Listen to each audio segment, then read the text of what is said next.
Yesterday we looked at row echelon form, and now we're going to look at reduced row echelon form. So we take what we did yesterday. Yesterday we tried to get zeros in the bottom corner. Today we also want zeros in the top corner and ones all the way along. The nice thing about getting something in this form, let's say you reduce something and you find out these numbers are actually 5, -3, and 2. Well, what do these equations stand for? The first equation is just x equals 5. The second equation would just say y is equal to -3. And the third equation tells you that z is equal to 2. So the nice thing about reduced row echelon form is you don't have to work backwards to solve anything else. You have the solution when you get it in this form. So this is called Gaussian Jordan elimination. So here's our matrix that we want to start with. And the process is similar to what we had before. Our first goal is always this bottom corner. And when you just have a 2 by 2, you only need to get one number equal to 0. So if I was working on this, I want to change my row 2. I'm going to make my row 2 equal to row 2 minus row 1. So I'm going to take row 2 and subtract row 1. This isn't changing row 1, so row 1 stays the same. But if I take row 2 and subtract row 1, I will get a 0 there. 4 minus a -2 would be 6, and 16 minus 10 would be 6. Once you get the bottom corner to be 0, it's going to be easy to get this number to be a 1. Because now we can take row 2 and make it equal to row 2 divided by 6. 1, -2, 10. Row 1 doesn't change, but now we've divided row 2 by 6. Yes? Well, I did row 2 minus row 1. If you did row 1 minus row 2, you would get negatives. So it depends, like what I wrote right here, I could have got a 0 in this bottom left-hand corner by making it row 1 minus row 2, but then I would just get some more negatives. I get -6 and -6. So it doesn't matter how you set it up, you just have to make sure that when you're doing all the mental math, you don't switch things around halfway through. You don't do row 2 minus row 1 for 1 and row 1 minus row 2 for something else. After we get the bottom zeros, our second main step is to get our top ones to be equal to 0. So we need to change row 1 now, and we can get row 1 to equal 0 if we take row 1 and add 2 row 2's.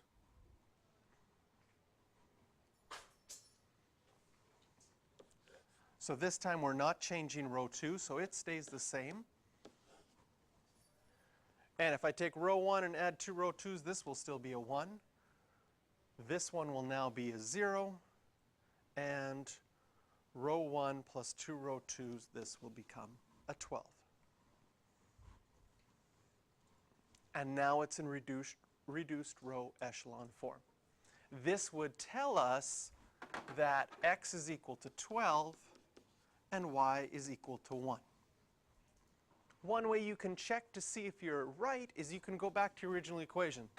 My original equation says 1x minus 2y's should be 10. Does that work with my x and my y? And the second equation says 1x plus 4y's should be 16. Does that work with my x and my y? If it does work with both of those, then you know that you have the right solution. So if your numbers are nice, they're nice for checking.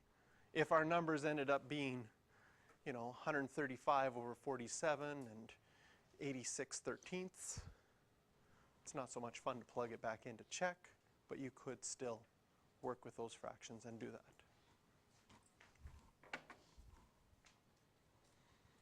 So here's one for you to try. All right. So let's go to the one with the brackets.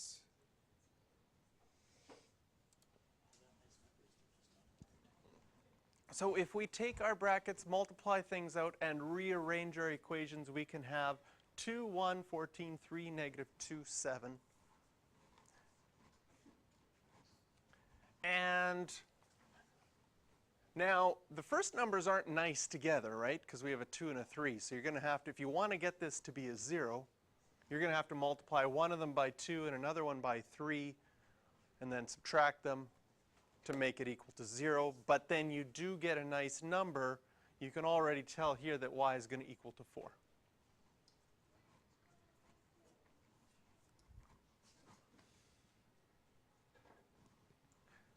And then going from there, you can get the top right hand to be 0, and then divide by 2 to get x by itself. One of the things I wanted to point out with this one is notice that, you know how it's nice to have this number as a 1?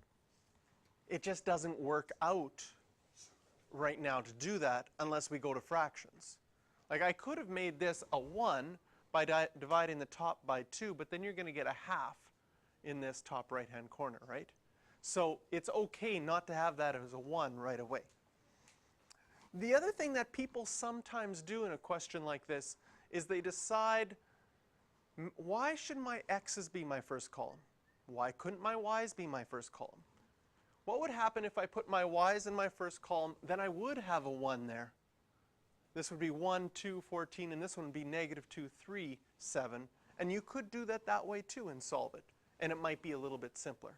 So sometimes changing your variables around can help you with that. But that's a little bit dangerous because sometimes you start switching some things in one and not in another. So you have to be careful with that as well. So probably the hardest thing in this last one is just dealing with the fractions. What could I multiply everything by to get rid of those fractions?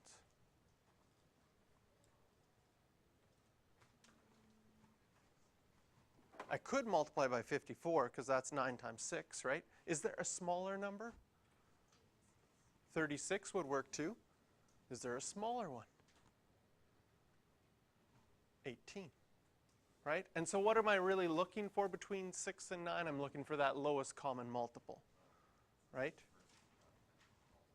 Oh, but for everything with the other ones too. No, well, just in my first equation. So if I multiplied everything by 18, can you see that? Here, I'll put a little 18 here, a little 18 here, and an 18 there. This first one's going to simplify, and you're going to be left with 15 x plus 2 over 18. The second one is going to simplify to be 2 y plus 8 over 18. And 18 times 6 is 108. Oh, I don't need this anymore, right? This would have simplified and be gone if I multiplied both sides by 18. Oh.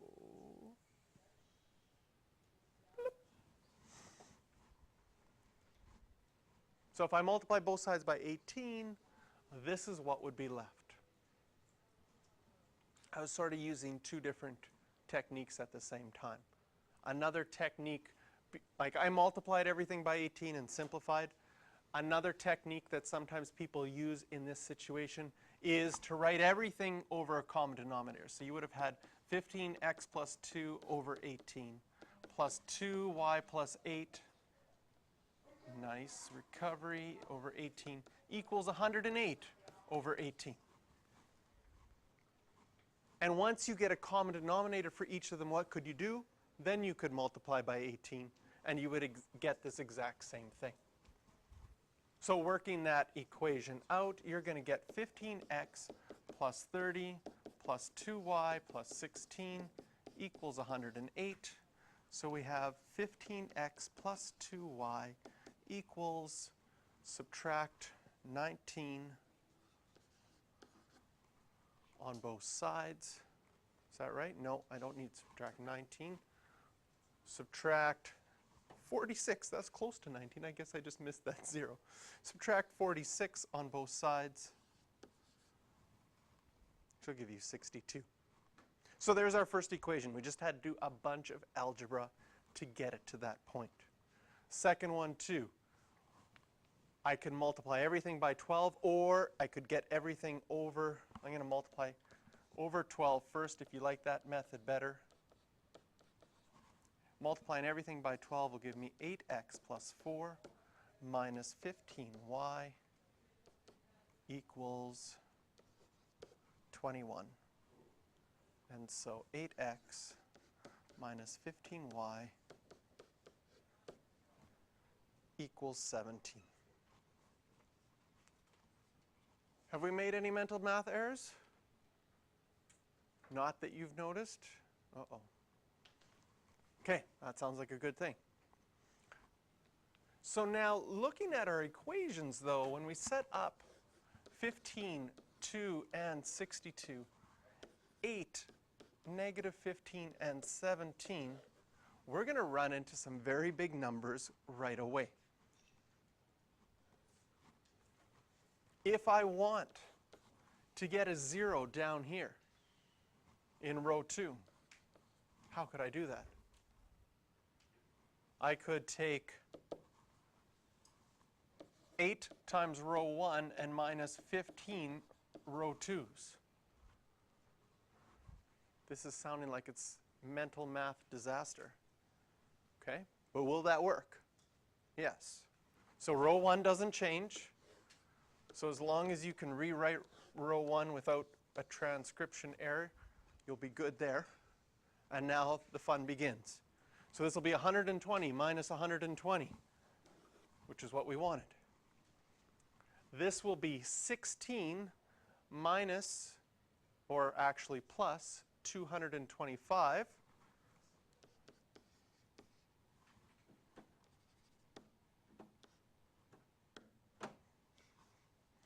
Should use a bigger eraser. Okay, 16 plus 225, 241.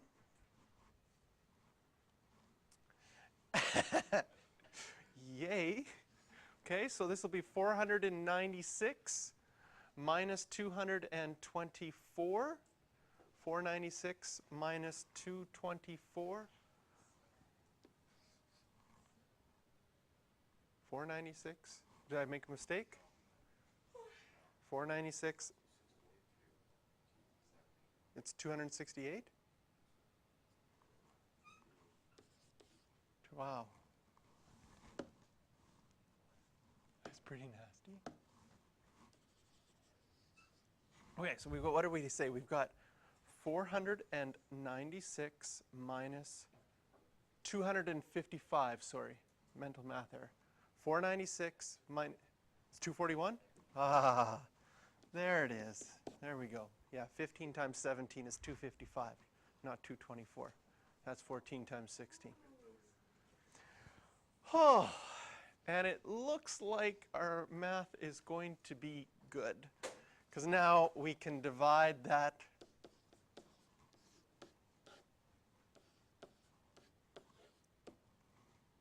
by 241, and we get that y is equal to 1.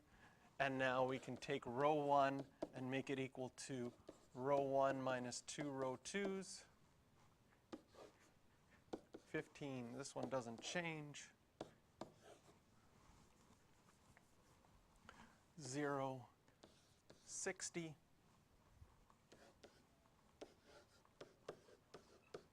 Divide by 15, and we get nice numbers.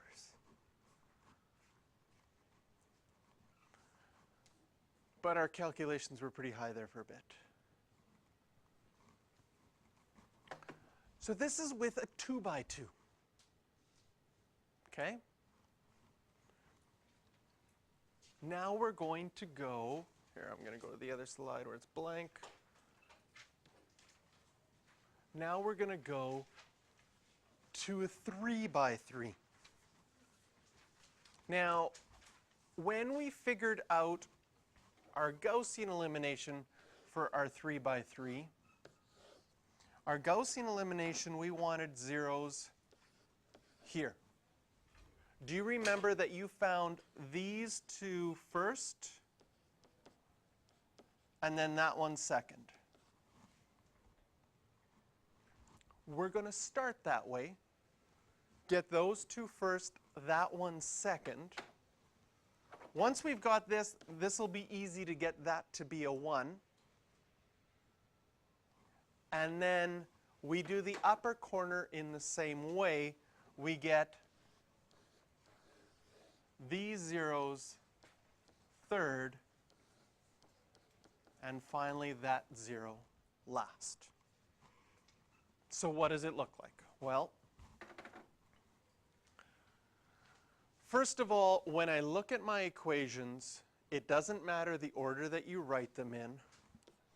I'm going to write the bottom one first. Why? Because it gives me a 1 in my top left-hand corner. That makes your life easier. You don't have to do that, but it will make your life easier. Then the other ones I'm just going to write, so 4, 1, 1, 5, and 2, negative 1, 2, 10.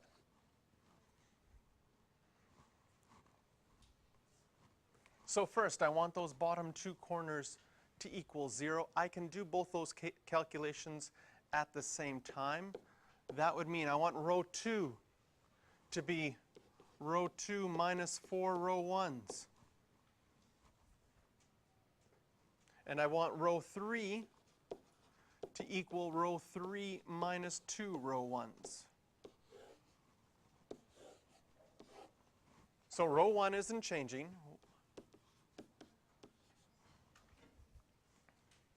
And row 2 minus 4 row 1s, that'll give me a 0 there.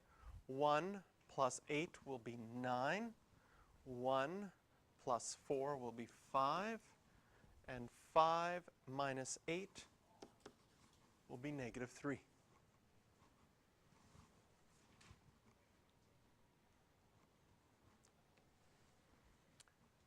Next, row 3 minus 2 row 1s. Well, this will be a 0. Negative 1 plus 4 would be 3.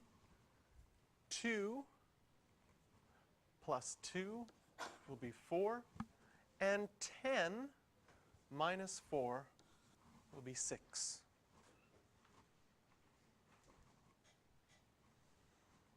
How easy would it be to grab a wrong number from the wrong place while you're doing all these calculations?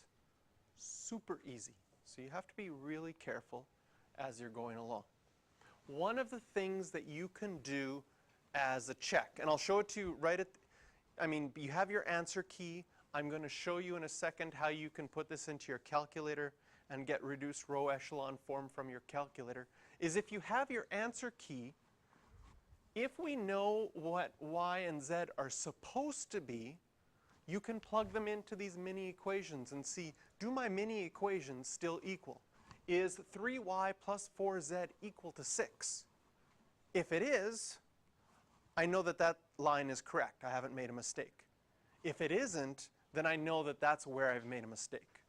So often when you get to these questions and you get to the end and your answer doesn't work, and you look at the back of the book or you use your calculator to find out what the answer actually was, then you can trace back in your work and find out where your mistake is by plugging in values.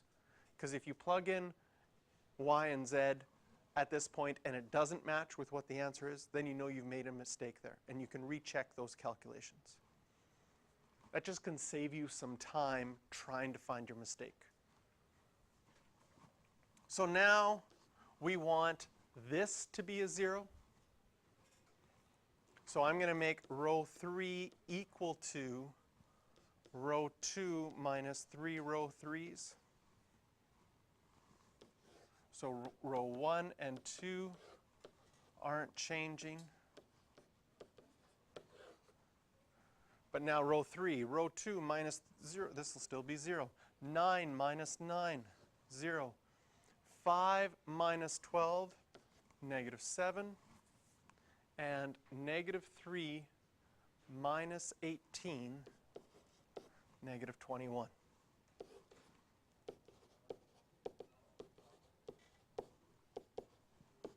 And now we can get that 1 in that bottom right-hand corner.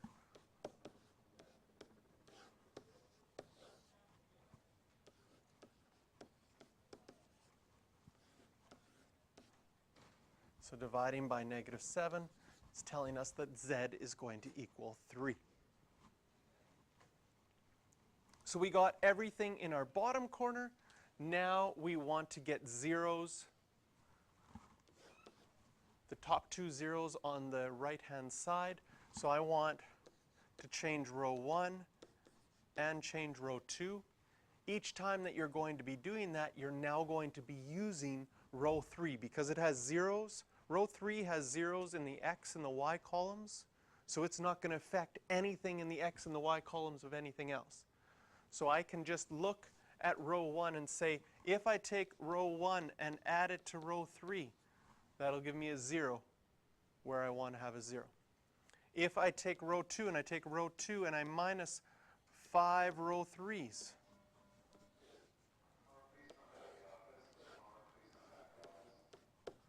that will give me a 0 where I would like. So row 1 is going to be, these numbers won't change when I add row 3 to it because I'm adding zeros, but now I will get a 0 there, and 3 plus 2 will give me a 5 there.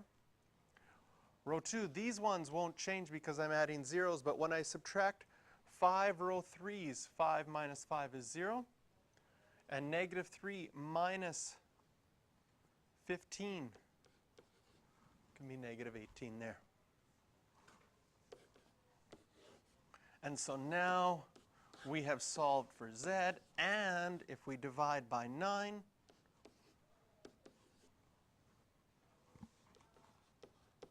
we have solved for y.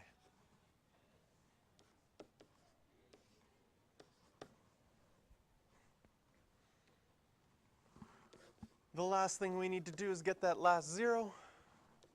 So if I take row 1 plus 2 row 2s,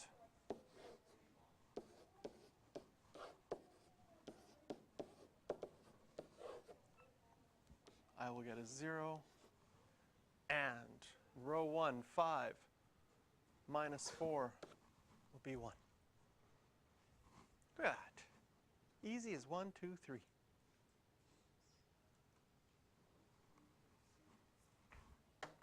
So what I was saying, let's say you made a mistake. You didn't get these answers. You checked the back of the book and you found out the answers were 1, negative 2, and 3. And you said to yourself, I wonder if I made my mistake right at the beginning. So what were our answers? 1, negative 2, 3. So I want to check, is this right or is this wrong? And I know that x is equal to 1, y is equal to negative 2, z is equal to 3. So how can you use that to check? Well, you plug in negative 2 for y and 3 for z. Can you see that here you would get negative 6 plus 12? Negative 6 plus 12 is 6. So I would know that I did that right. And if I plug in negative 2 here and 3 here, I'm going to get negative 18 and 15. That makes negative 3. Huh, I did the first step right. So then I would say, well, maybe I should check further on. Maybe there's another place I've done calculations, but that can help you find out where I made a mistake. So if this didn't work out, oh, I made a mistake in my row 2. I should recheck my calculations for row 2 and see what numbers it should be. Okay, try the next one. I can scroll down. It's a lot of paperwork, eh? So again, some things that I did in this one, I don't know where you're at in solving it. Again, I rearranged it to make sure I had a 1 in the top left-hand corner. That makes life easier.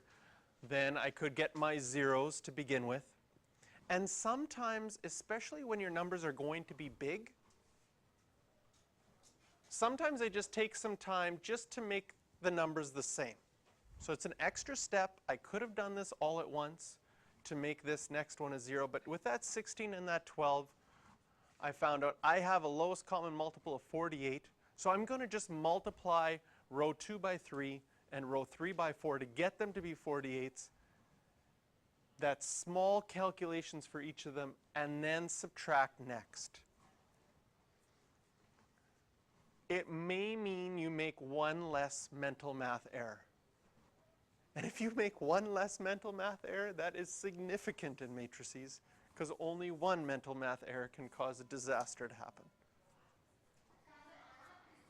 So yes, it is an extra whole matrix that you have to graph, but then you find out what Z is, and then continue working from there.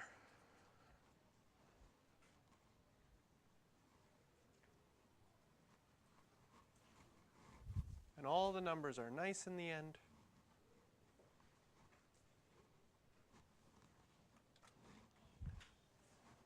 Good noticing. One of the things that I also did in here is after I got these the same so that I could cancel out that nicely, I reverted back to this row with the black arrow here, just because the numbers were smaller.